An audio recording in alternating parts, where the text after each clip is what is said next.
Ungroup data से बच्चों देखो, ये एक अनग्रुप डाटा था, ये आप कर चुके हैं लास्ट टाइम। इसमें नंबर 3 है, 5 है, 7 है, 12 है, 10 है, जितने भी थे। आपने कोफिशिएंट ऑफ वेरिएशन मालूम करना था। एक्स का कॉलम आ गया, एक्स स्क्वायर का कॉलम आ गया, सम किया। फिर आपने मीन फाइंड किया था समेशन एक्स अपॉन एन से। फिर आपने स्टैंडर्ड डेविएशन मालूम किया बाय यूजिंग दिस फार्मूला, ये 2.82 आ गया। फिर आपने सी वी कोफिशिएंट ऑफ वेरिएशन मालूम किया, जिसमें सिग्मा को आपने एक्स बार से डिवाइड किया और 100 से मल्टीप्लाई किया। तो ये आंसर आपके पास परसेंटेज में 47% आया। अगर डेसिमल के बाद नंबर है तो आप और लिख सकते हैं, डेसिमल के बाद है तो आप लिख सकते हैं 47.23%, इस तरह आंसर हम लिख सकते हैं। तो ये हमने लास्ट टाइम किया था अनग्रुप डाटा से। अभी मैं कैसे पता चले इस क्वेश्चन में कि हमें करना क्या है। कह रहा which city had more stable price. For example जहां प्राइस इन सिटी ए लिखा है, यहाँ पे मैं लिख दूं प्लेयर 1, क्रिकेट का कोई बैट्समैन प्लेयर 1, प्लेयर ए, और दूसरे वाले कॉलम में नीचे लिख दूं प्लेयर बी, और उन दोनों के स्कोर्स हम लिखते जाएं। अब वो पूछ रहा है बताओ कि विच प्लेयर इज मोर कंसिस्टेंट, कौन सा वाला दोनों में से प्लेयर अच्छा है ये बता दो, ये हमें फैसला करना है। वो कभी ये नहीं लिखता, शायद ही 1% लिखा हो तो लिखा हो, कभी नहीं लिखता नाम कोफिशिएंट ऑफ वेरिएशन के जरिए करें। तो ये आप याद रखेंगे कि अच्छा इसका हमें सीवी मालूम करना है। अच्छा सीवी हम फाइंड करेंगे दोनों का। अगर प्लेयर ए प्लेयर बी है तो मशीन ए मशीन बी है तो ये हुज़ैफा आगे कहाँ चला गया था भाई?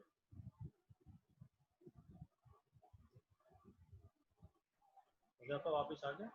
आ गया। अस्सलाम वालेकुम सर। वालेकुम अस्सलाम। सर आवाज़ थोड़ी स्लो आ रही है आपकी। क्या चाहते हो, सीख सीख के बोलूं?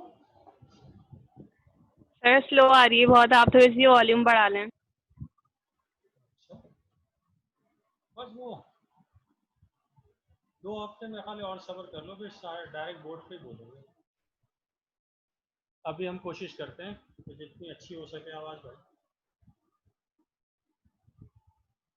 अच्छा शायद मैं इससे हटा के करूँ, डायरेक्ट देखता हूँ शायद अच्छी आ जाए।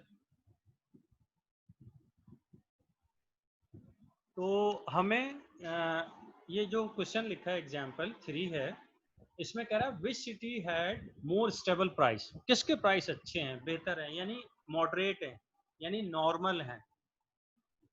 तो वो 2 के दरमियान 3 के दरमियान कंपैरिजन करवाएगा। कैसे फैसला करेंगे, हम सीवी लाएंगे। सीवी दोनों में से जिसका कम आएगा वो बेस्ट होगा, वो मोर स्टेबल होगा, मोर कंसिस्टेंट होगा, वो बहुत अच्छा होगा जिसका सीवी कम आएगा। तो तुम लोग अनग्रुप डाटा से कर चुके हो कि कैसे सीवी मालूम करते हैं। तो मैंने देखो यहाँ सोल्यूशन में फॉर सिटी ए ये लिखा हुआ, तो मैंने सिर्फ सिटी ए का डाटा उठाया और एक्स के कॉलम में लिख दिया और बराबर में एक्स स्क्वायर कर लिया, और ये आया एक्स बार समेशन एक्स अपॉन एन 20 आ गया एक्स बार। फिर मैं सिग्मा लाया, कैलकुलेशन तुम्हें आती है, लास्ट टाइम कराई थी मैंने।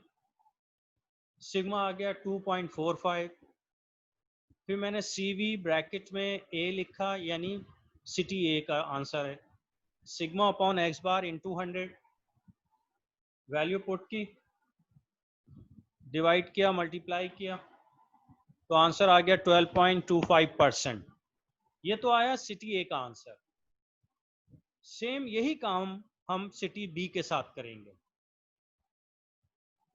ये सिटी बी का डाटा लिखा मैंने एक्स में, फिर एक्स स्क्वायर किया, दोनों के सम आ गए। फिर मैं एक्स बार लाया, एक्स बार 15 आ गया। फिर सिग्मा फाइंड किया, 3.69 आ गया। फिर कोफिशिएंट ऑफ वेरिएशन बी का फार्मूला, सीवी का फार्मूला तो एक ही होगा, बस वो निशानी के लिए हमने बी ब्रैकेट में लिख दिया,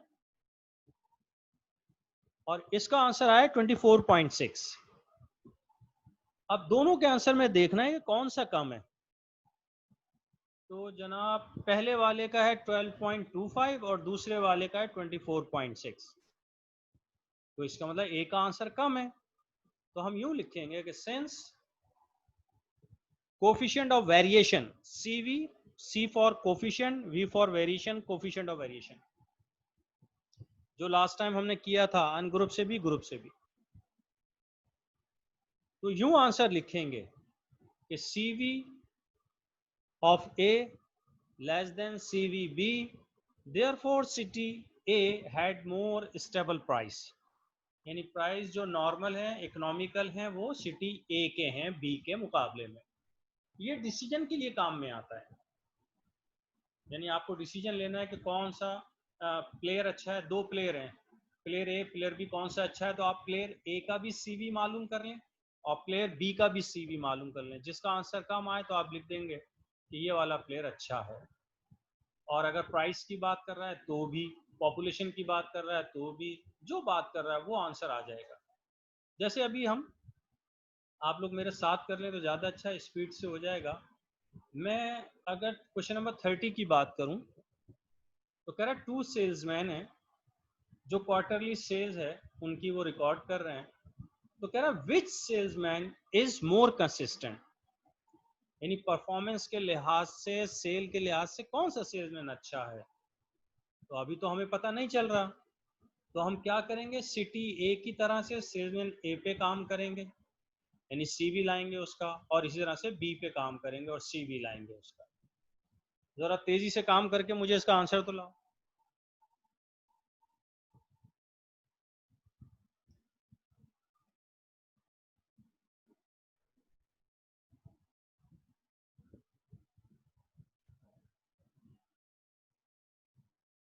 सर कितना नंबर 30 का? जी जी, पहले 30 करेंगे।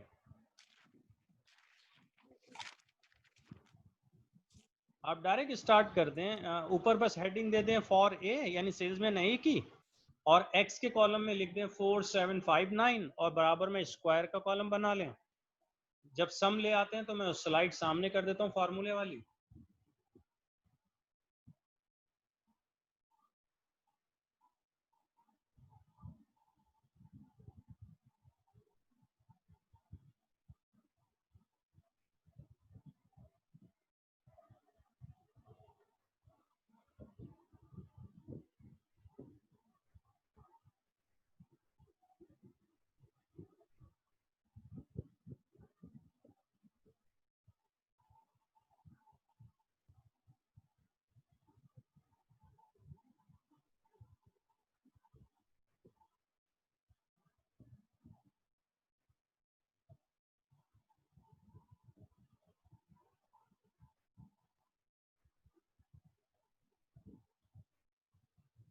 फार्मूले याद तो नहीं होंगे, स्लाइड चेंज कर दूं? सर इसका चेंज कर दें सर, काम आ गया। ये था, जैसे मैंने सिटी ए लिखा हुआ है ना, तो आप अपना सेल्समैन ए लिख दें और एक्स के कॉलम में डाटा एक्स स्क्वायर का कॉलम बना लें और यहाँ से ये फार्मूले और आंसर लेकर आ जाएं। फिर हम सेल्समैन बी पे काम करेंगे। काम तेज करना है क्योंकि इसका ग्रुप का भी टॉपिक है।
जी सेल्समैन ए का सीवी आया नहीं?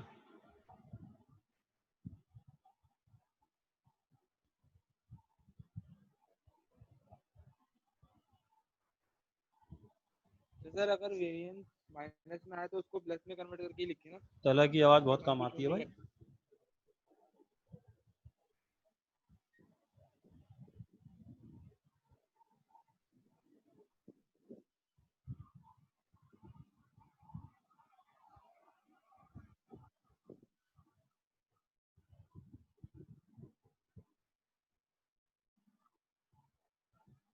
यस सर 59.04 आया है। अरे वाह, तो अब मैं दूसरे का डाटा दिखा दूं? शाबाश, परसेंटेज का साइन लगा देना। तुमने बी का किया ए का किया? सर ए 4759। 59.04। हाँ ये कुछ अजीब से ही आ रहा है भाई। ए का आंसर सर तो आगे 30। पीछे हो गया होगा, पहले भी लास्ट क्लास में भी आगे पीछे अल्लाह हो गया खैर था, करे। अगर आपको याद हो। अच्छा हाँ, चलो देखें, लेके आओ तुम आंसर लेके आओ, बाकी लोग मैच करते हैं। सर ना हमारा 30.72 आ रहा है। देखो भाई ये लिखा हुआ 30.72%। सही है, ये सही है भाई। यही है। 59 वाले अपने आप को चेक कर लें भाई। सही है ना? हाँ ए का आंसर सही आ गया 30.72%। अब तुम बी पे काम करो जल्दी से, बी का डाटा लिखो, उसी तरह से कॉलम बनाओ, वही फार्मूले यूज करो, आंसर लेकर आओ।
तो बहुत टाइम हो गया।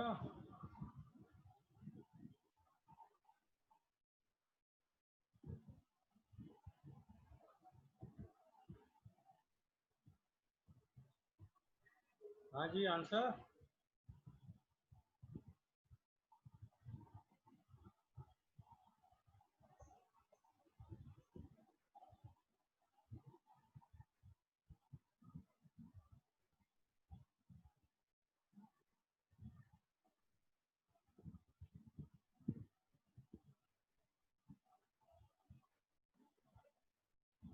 यस सर, हो गया सॉल्व, यही आंसर्स आ रहे हैं। सर ये सर 59.07 है ना। अब आप जवाब कैसे लिखेंगे? ये तो ठीक है, आंसर दोनों आ गए। 30.72 डेसिमल के बाद थोड़ा बहुत फर्क चलेगा, और दूसरा आ गया 59.08। अब आपने बताना था, तो आपने ऐसे ही बताना है जैसे मैंने बताया, ऐसे करके। सिंस CV ये जो लास्ट लाइन है,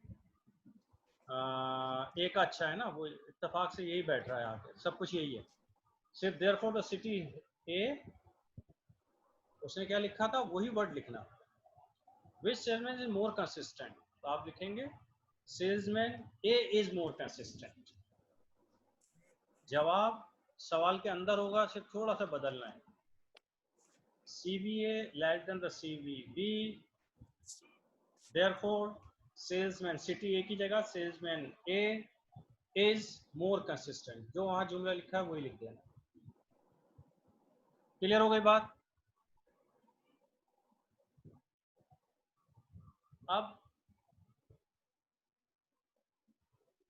अब देखो, 29 करना नहीं है, समझ लो खाली। इसमें कंप्यूटेशन बहुत कम है। इसमें क्या है, the wages of the worker two companies, company A का मीन और वेरिएंस है, और कंपनी बी का मीन और वेरिएंस है। कह रहा which company wages are more consistent, इनके वेजेस सबसे ज़्यादा बेहतरीन है, अच्छे हैं, मोर कंसिस्टेंट है। तो आपने डायरेक्ट CV कंपनी ए मालूम करना है और CV कंपनी बी मालूम करना है डायरेक्ट। देखो ना, ए का एक्स बार है तो सही 978, हाँ बस थोड़ा सा करना है। ये वेरिएंस है 6400, यानी सिग्मा स्क्वायर है, इसका रूट ले लोगे तो सिग्मा आ जाएगा 80, यानी तीसरी लाइन में आंसर आ जाएगा। मीन वेरिएंस है, उसके नीचे सिग्मा लिख दो 80, और 14400 का आ जाएगा 120, और उसी के नीचे फार्मूला लिखो CV फॉर ए, तो वो आ जाएगा 80/978 × 100, डायरेक्ट आंसर आएगा। यानी इसने मीन वेरिएंस निकाल के दे दिए, दोनों कंपनी के, दोनों सेल्समैन के, दोनों प्लेयर के, दोनों सिटी के, ये समझिए। और इसी तरह से कंपनी बी का आंसर आएगा।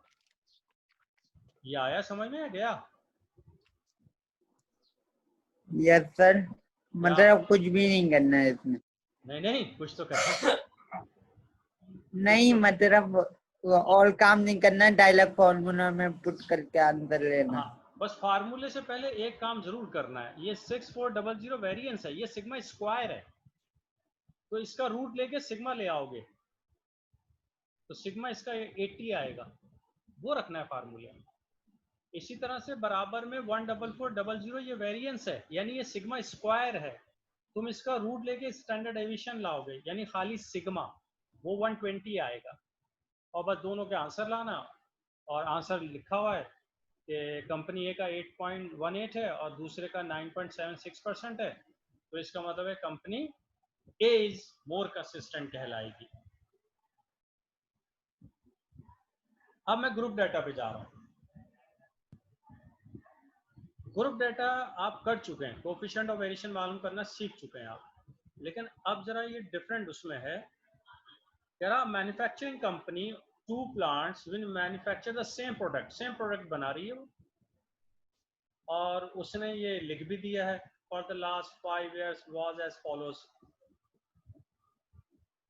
कि कितने कितने यूनिट बनते हैं उसने लिखा, इंटरवल की फॉर्म में है।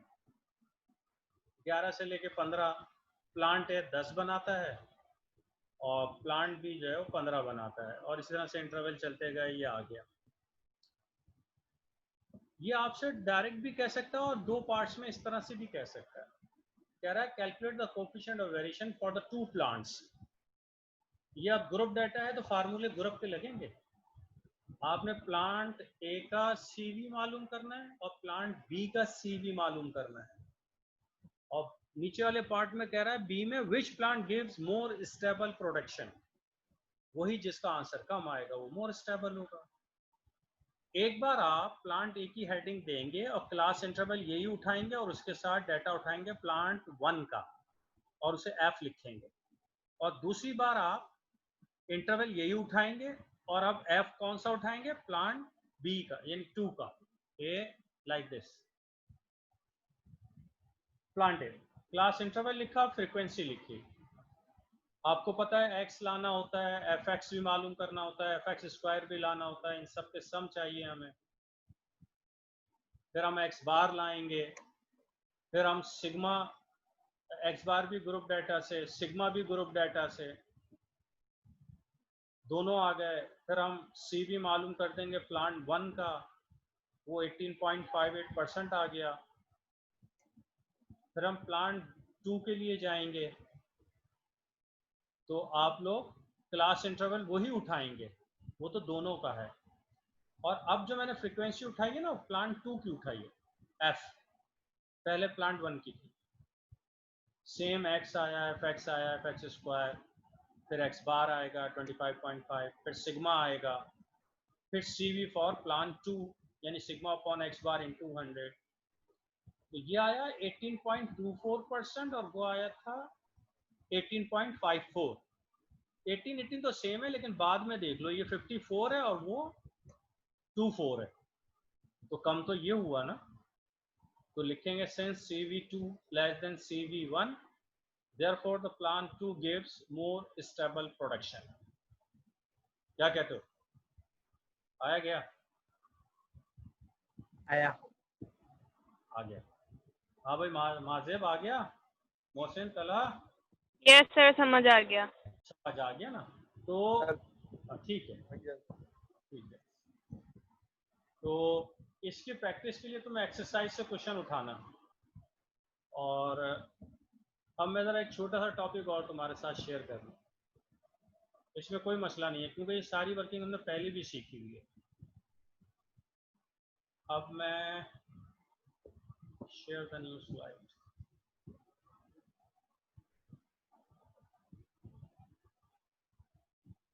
अब टॉपिक आ गया, ये इस चैप्टर का लास्ट टॉपिक है, स्क्यूनेस।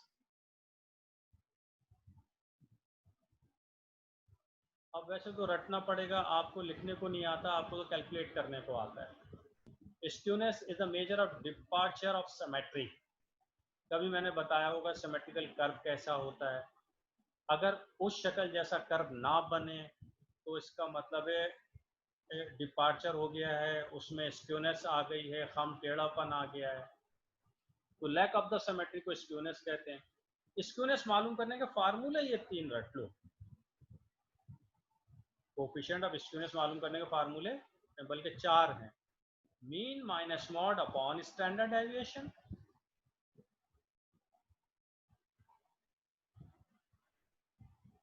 आवाज चली गई थी। चौथा फार्मूला तुम लोगों के लिए नहीं है, ये चूंकि मैं नेट पे भी डालता हूँ, ये अपना वेबसाइट बनी है उस पर डालता हूँ टॉपिक, तो ये इसलिए मैंने चारों फार्मूले लिखे हैं। तुम्हारे लिए फार्मूले 3 हैं खाली, क्योंकि वो लास्ट वाला टॉपिक ही तुम्हारे पास नहीं है तो क्यों मालूम करोगे। वो आपको डाटा देगा, कहेगा स्क्यूनेस फाइंड करो। अब आपने देखना कौन सा फार्मूला तीनों में से सुटेबल है गिवन डाटा पे, वो फार्मूला अप्लाई करना है। कैसे? भाई इसे कहते हैं सिमेट्रिकल। जब कर्व ऐसा ना बने ना तो फिर ऐसा बनेगा, या तो राइट टेल लंबी हो जाएगी या लेफ्ट टेल लंबी हो जाएगी।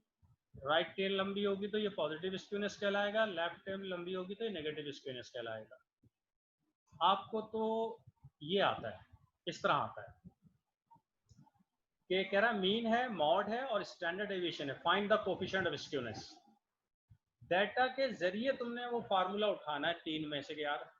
तो अभी मैंने लिख दिया कि ये वाला अप्लाई होगा, mean minus mod upon standard deviation. मैंने वैल्यू पुट कर दी, मीन की वैल्यू, मॉड की वैल्यू, स्टैंडर्ड डेविएशन की, डिवाइड किया, आंसर आ गया 1.19।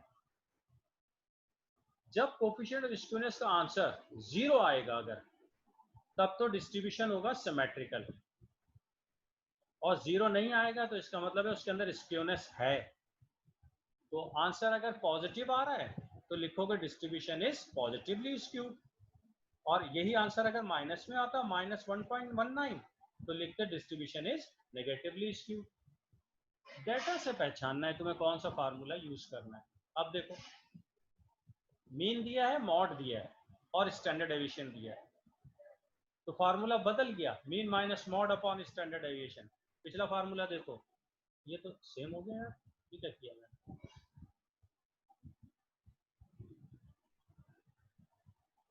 अच्छा ये आगे है, वो तो दो एक जैसे फार्मूले वो सेम हो गए थे। अब आगे आ जाओ। अच्छा इसमें मैंने बताना चाहा होगा कि नेगेटिवली स्क्यूड, वही डाटा, उसी तरह का डाटा, फार्मूला वही वाला, आंसर आया -0.72, माइनस में आंसर आया तो distribution is negatively skewed, plus में आया तो पॉजिटिवली स्क्यूड, और 0 आया तो डिस्ट्रीब्यूशन इज सिमेट्रिकल। अब एग्जांपल 3 देखो, मीन है, मीडियन है, अब मॉड नहीं है इसके अंदर, तो अच्छा तो हम सेकंड फार्मूला उठाएंगे ये वाला, 3 अंदर mean minus median upon standard deviation, value put करेंगे, इत्तेफाक से आंसर 0 आ गया, कुछ भी आ सकता है, तो हम क्या लिखेंगे, डिस्ट्रीब्यूशन इज सिमेट्रिकल, 0 आंसर आ जाए। अब क्या अटक अटक की बात आ रही है, अटक अटक के आ रही है, तो ये तो फिर हाँ बस नेट की प्रॉब्लम चल रही है बच्चा, क्योंकि कभी कभी यहाँ वो दे रहा है आपका जो वॉइस वाला मसला कर रहा है। अब देखो Q1 है, Q2 है, Q3 है, find the coefficient of skewness कहेगा बस, तो फार्मूला तो आपने रटा हुआ है ना, तो ये वाला फार्मूला उठाएंगे, इसमें वैल्यू पुट करेंगे। सिंप्लीफिकेशन मैं नहीं समझता कि तुम्हें ना आती हो, पहली दो वैल्यू को प्लस कर लेना, माइनस के बाद वाली को मल्टीप्लाई करना, फिर जो पहली दो प्लस की वैल्यू उसमें से उसको माइनस कर देना, और फिर नीचे से माइनस करके जो बचे ऊपर वाले को उससे डिवाइड कर देना। तो ये आया 0.05। जब ये प्लस में आंसर आएगा तो पॉजिटिवली स्क्यूड, माइनस में आंसर आएगा तो नेगेटिवली स्क्यूड, और जब 0 आएगा तो सिमेट्रिकल। ये है असल में, ये तुम्हारा टॉपिक नहीं है। क्या कहते हो, तो आया गया, ये आंसर आ गया। ये देखो फिर ले आया मैं स्लाइड 1 पहले। पहला फार्मूला कब करना है, जब मीन और मॉड देगा। दूसरा कब करना है, जब मीन और मीडियन देगा, स्टैंडर्ड डेविएशन तो दोनों में है। और तीसरा कब करना है, जब क्वार्टाइल 1, क्वार्टाइल 2, क्वार्टाइल 3 देगा, यानी तीनों क्वार्टाइल्स देगा, तब आपने थर्ड फार्मूला यूज करना है, फोर्थ आपका नहीं है। और एग्जांपल्स मैंने लिख के बता दी तुम्हें कि मीन और मॉड वाला ये रहा फार्मूला, आंसर पॉजिटिव आया इसलिए पॉजिटिवली स्क्यूड होगा डिस्ट्रीब्यूशन, इत्तेफाक से वही मीन मॉड है लेकिन आंसर नेगेटिव आया तो नेगेटिवली स्क्यूड कमेंट्स में लिखेंगे। डाटा बदल गया, अब मीडियन आ गया, वैल्यू पुट करेंगे, आंसर इत्तेफाक से 0 आ गया तो डिस्ट्रीब्यूशन सिमेट्रिकल हो जाएगा। और अगर तीनों है Q1, Q2, Q3,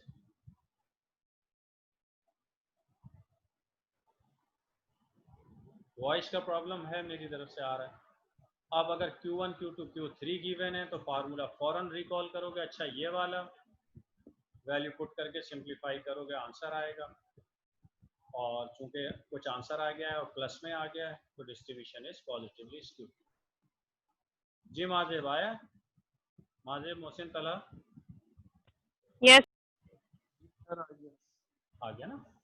तो ये है कि प्रैक्टिस के लिए आपको और क्वेश्चन करने पड़ेंगे। तो ये तीनों फार्मूले आपके सेट हो जाएंगे। ये चाहें तो बुक है तो बुक से ले लेना और प्रैक्टिस एक्सरसाइज में जाके देखना कहीं अगर दिया। अच्छा अच्छा, एक ये साल इधर बस, बुक पे है। हाँ अच्छा, एक साल उसने बदमाशी करी कि ग्रुप का डाटा दिया और कहने लगा कि क्वार्टाइल डेविएशन मालूम करो। तो क्वार्टाइल डेविएशन मालूम कर लिया। क्वार्टाइल डेविएशन तुम्हें याद है, Q3 - Q1/2। फिर कहने लगा बी पार्ट में ऑल्सो फाइंड द स्क्यूनेस या comments on the symmetry, symmetry पे कमेंट पास करो, ये भी कह सकता है। अब स्क्यूनेस कैसे लाऊंगा मैं? पहले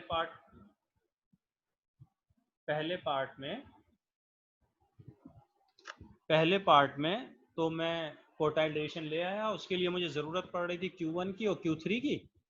तो Q3 - Q1 किया, डिवाइड बाई 2 किया, तो क्वार्टाइल डेविएशन आ गया। तो जब तुम क्वार्टाइल में हो और स्क्यूनेस मांग रहा है वो, तो फौरन रिकॉल कर लो ये वाला फार्मूला जो अभी तुम्हें नजर आ रहा है। इसके लिए तुम्हें Q2 और लाना पड़ेगा। इस तरह तीनों आ जाएंगे, यानी पहले पार्ट को करने के लिए Q1 Q3 तो ऑलरेडी तुम्हारे पास है, लेकिन सेकंड पार्ट में स्क्यूनेस की डिमांड की वजह से Q2 तुम और मालूम कर लोगे। और Q2 हमने उस वक्त सीखा है, और Q2 बराबर होता है मीडियन के। तो असल में तो मीडियन मालूम कर लो, उसको लिख दो ये Q2 है, और इस वाले फार्मूले में लिख दोगे तो स्क्यूनेस आ जाएगा। इसी तरह से एक साल उसने ग्रुप डाटा दिया और कहने लगा कि मीन लाओ, मॉड लाओ और स्टैंडर्ड डेविएशन लाओ। हम ले आए।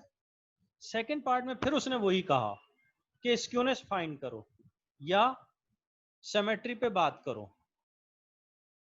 तो गौर करें, जब पहले पार्ट में आपके पास मीन भी है, मॉड भी है, स्टैंडर्ड डेविएशन भी है, तो फिर फौरन याद करो कि ये तो नहीं लगेगा क्योंकि इसमें तो मीडियन चाहिए।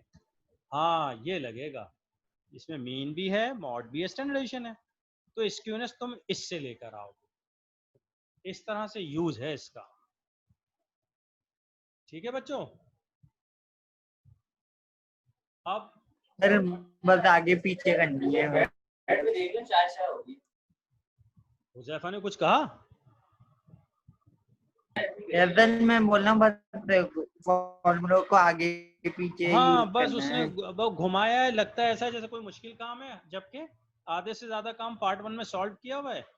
बी पार्ट में ये फार्मूला बस इस्तेमाल करना है आपको।